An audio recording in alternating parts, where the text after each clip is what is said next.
रहेंगे उसके हिसाब से हम डिस्कशन करते हैं। लाओ चलो।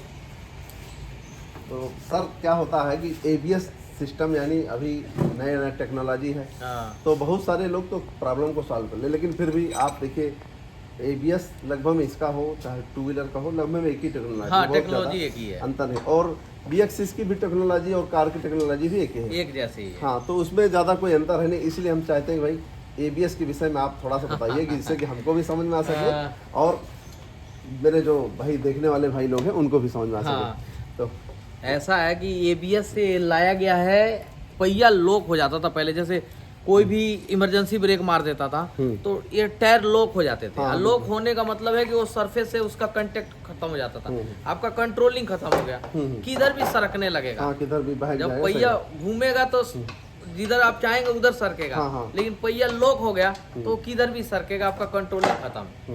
तो ये पहिया लॉक ना, उसके लिए लाया एबीएस सिस्टम। ABS system. अब एबीएस सिस्टम, पहले सिस्टम को समझ लेते हैं, उसके बाद से फिर इसका वर्किंग पे चलेंगे।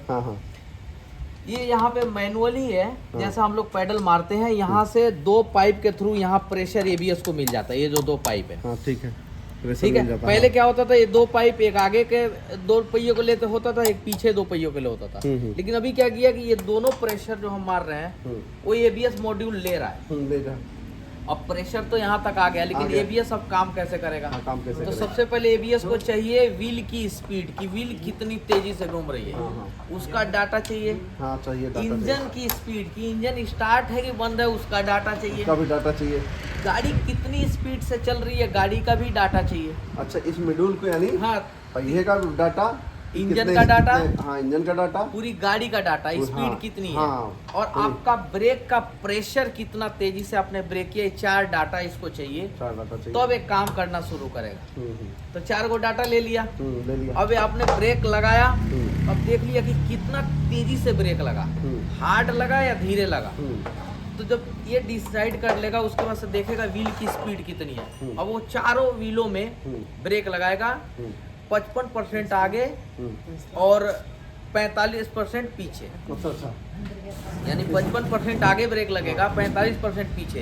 यदि लोड पीछे नहीं है तो पीछे लगेगा 30% और आगे 70% लगेगा। अच्छा, ये ईबीएस डिसाइड करेगा कि गाड़ी कितनी स्पीड से चल रही है। अब व्हील मान के चलो कि चारों व्हील की स्पीड है 70, वो चारों व्हील को एक साथ जाम करेगा।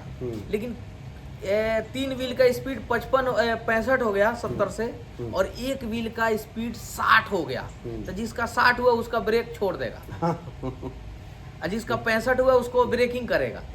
अब देखेगा कि सिर्फ चारों ब्रेक एक साथ पहिया स्लो हो रहा है कि नहीं हो रहा है। यदि कोई भी पहिया एक जिसकी स्पीड कम हो गई, मान के चलो सबकी स्पीड 50 आ गई, एक पहिया की स्पीड 30 आ गई, समझ जाएगा वो पहिया लॉक होने वाला, उसका ब्रेक वो छोड़ देगा। यानी वो विद इन सेकेंड कई बार ऐसे पकड़ेगा छोड़ेगा, पकड़ेगा छोड़ेगा, ताकि लॉक ना हो जाए, पहिया लॉक ना हो, चलते में स्लिप भी ना हो, और गाड़ी यानी आपकी बहके भी ना, और काम यानी कंट्रोल भी हो जाए। हाँ, तो अब एबीएस हर जगह काम भी नहीं करता है। अच्छा, हाँ जी, ऐसा स्पीड पे काम करता है ये? स्पीड 20 से ऊपर जाएगा ये गाड़ी, तब काम करेगा।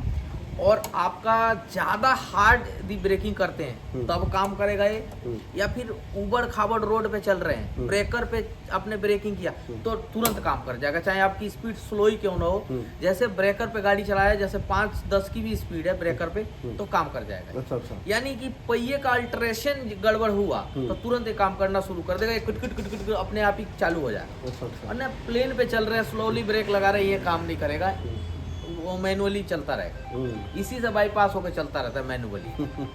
हाँ, लेकिन बस इतना सिंपल सा यही फंडा है कि बस ये जाम ना हो, चलता रहे, बस इस तरीके से। बस पहिया को जाम ना हो, खाली बस पहिया सरकता रहे। आप सोचे कि भाई 10-15 की स्पीड में तब काम नहीं करेगा। हाँ, ना। जब तेज चलेगी 20 के ऊपर तब 20 के ऊपर चलेगा। 15 के ऊपर भी कब करेगा? जब आप हार्ड एक्सीलरेशन किया, मान के चलो पहिए का वेरिएशन अलग आया तो काम करना शुरू कर देगा। नॉर्मली प्लेन रोड पे ये वैसे काम नहीं करता, कम स्पीड में। हाँ, समझ गए कि यानी थोड़ा सा स्पीड चाहिए इसको, तब ये बिल्कुल बेहतरीन तरीके से काम। अब ये काम कर रहा है कि नहीं कर रहा है कैसे पता चलेगा? हाँ, ये तो नहीं। यदि चेक इंजन लाइट आया एबीएस का, मतलब ये काम नहीं कर रहा है, और काम करेगा ही नहीं जब तक वो लाइट रहे। अच्छा।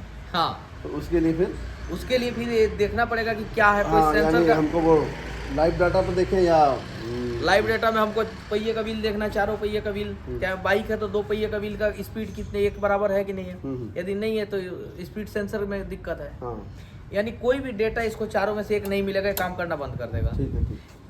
और स्पीड व्हील का वेरिएशन आएगा तो ये काम करना शुरू कर देगा। वेरिएशन जब तक नहीं आ रहा काम नहीं करेगा।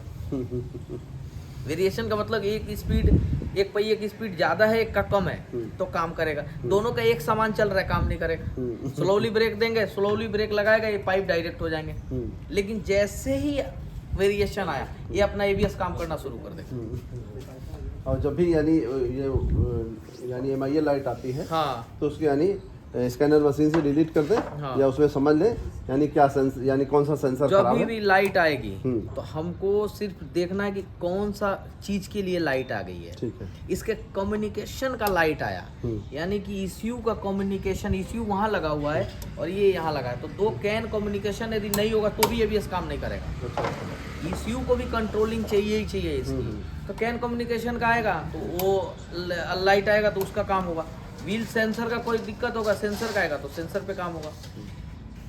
ये मॉड्यूल के पूरे ये U सीरीज में जब भी खराब होगा मॉड्यूल तो U सीरीज में कोड बनेगा, यानी लॉस्ट कम्युनिकेशन भी करेगा ये, या फिर मतलब लॉस्ट कम्युनिकेशन ज़्यादा करता है कई बार ये खराबी होने की वजह से। लॉस्ट कम्युनिकेशन वायर में ECU कैन के तभी भी करेगा। तो यही एक फीचर है, लेटेस्ट फीचर है ABS anti locking braking system, यानी कि लॉक नहीं होने देगा, बस हाँ, इतना बचाएगा। कुल मिला के हमने इसलिए चाहा कि भाई क्योंकि बहुत सारे लोगों को समस्या होती थी और हम भी परेशान हुए तो हम क्या करते थे, एक पाइप वहाँ नीचे लगाते थे एयर वाले में, क्योंकि वो इस तरह के होता था और वो वही पाइप यानी इतना लंबा करते थे कि इधर से आ रहा है, इधर से जाता रहा, और जब बिल्कुल समझ लेते कि यानी एयर उसका निकल गया, तब उसको लॉक कर देते, तब वो काम करता था। नहीं तो वो पता लगा हम पूरी दबा दे रहे हैं, कहीं कुछ काम नहीं करता था। अब इसका एयर निकालना हो या फिर इसे बदलना हो मॉड्यूल को, तो क्या करते हैं हम लोग, एबीएस ब्लीडिंग ऑप्शन होता है एबी स्कैनर में। अच्छा, उसी ऑप्शन को लगाते हैं तो उससे एबीएस ब्लीडिंग जैसे जैसे बताता जाता है वो करते हैं। नहीं तो नॉर्मल ये वाला कोई भी नेपल एक खोल के व्हील का अब छोड़ देते हैं आधे घंटे तक, वो धीरे धीरे धीरे धीरे सारे एयर निकल जाता है, टाइट कर दीजिए, सेट हो गया। आधे घंटे छोड़ दीजिए बस, किसी ऊपर भर करके ऑयल भर के, तब फिर आप बस आधे घंटे छोड़ दीजिए, आधे घंटे में पूरा इस एयर सारा निकल जाएगा ग्रेविटी के हिसाब से। तो उस तरीका भी है एबीएस का निकालने का। तो ठीक है सर, कुल मिला के हम अब यानी हमें लगता है हमारे जो भी चैनल के जो सब्सक्राइबर भाई लोग हमारे एबीएस से यानी संतुष्ट हुए होंगे मेरे मित्र, इसलिए हम इस समय मुकेश सर के साथ हैं। राम राम और हम चाहते हैं कि आप मुकेश सर को भी देखिए, अगर कोई भी ऐसा फॉल्ट होता है, कोई भी प्रॉब्लम होता है, क्योंकि जो नई टेक्नोलॉजी है वो कार से ही जुड़ा हुआ है, इसलिए हम लोग कभी कभी फंसते हैं तो कार वालों से ही पूछते हैं, तो उनसे हमको जानकारी मिलती है। तो इसलिए मुकेश सर को भी आप ध्यान दीजिए, इनसे कोई प्रॉब्लम हो तो आप यानी सर के वीडियो देख सकते हैं। जी जी जी।